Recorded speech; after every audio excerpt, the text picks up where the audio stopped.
This chapter was honestly so lit, and it is exactly what I needed after the travesty that was chapter 43. And let me just address this real quick if you couldn't tell by the previous statement, okay? I know some people were thinking that this was going to be another rant, but that's not the case. There's like one thing that I could rant about, but I'm starting to get sick, and I know that ranting is just going to deteriorate my condition, so I'm not gonna do that. This is just gonna be one of those rare times, one of those once-in-a-lifetime opportunities to see me enjoy the chapter for what it is and not apply any criticism. Who am I lying, bro? I don't know. That may or may not happen, who knows? I'm probably gonna talk about one or two things that I had an issue with, but overall, it was great. So let's get into it. So this one opens up immediately with Laxus bringing out his new move, and that is Red Lightning Dragon mode, dog. Now correct me if I'm wrong, but I think that this is the actual first, like, mode that Laxus has ever used. And let me tell you, boy, when he enters this mode,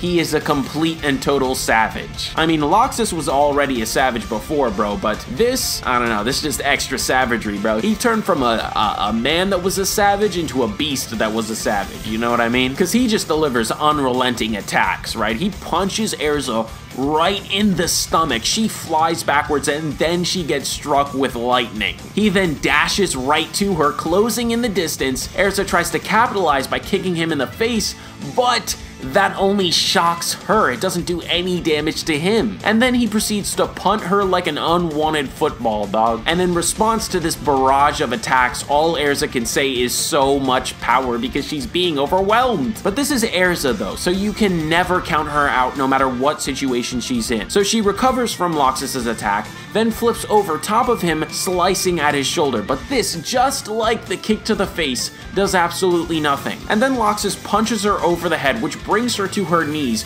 which causes the entire ground to start to shatter. And she's like starting to get buried underneath the rubble a little bit, dog. Laxus is just so strong in this chapter, bro. But like I said, you can never count Erza out, because as soon as she gets some distance between the two of them, she whips out two swords, and then, thanks to Wendy, she uses a high enchantment on both of them, causing one to turn into the fire dragon's flames, and the other to turn into the ice demon's cold air. It turns out that Erza enchanted one of her swords with Natsu's fire and the other with Gray's ice. And real quick, I gotta drop a critique. How did she get this? She just got it off screen? I get it, Wendy taught her how to do enchantments, but how did she get Natsu's fire implanted into one sword and Gray's ice into the other? I don't know, moving on. She then uses both swords to slice at this man Laxus, and it looks like it actually does some devastating damage. But like the savage monster beast that Laxus is, all he does is smile at the pain. He then touches his shoulder, which is bleeding, and then looks at the blood in his hand and says, "The red of this blood is what makes the power of the red lightning." And after that is spoken, all the windows inside this building shatter because Laxus is turning up the power. And this causes Erza to take a shock to her system, bro. But she recovers, and then the two square up for round 2. Also, Kiria is now awake at this point, and all she can do is just look in awe at how powerful both of them are. And this is so funny to me, because,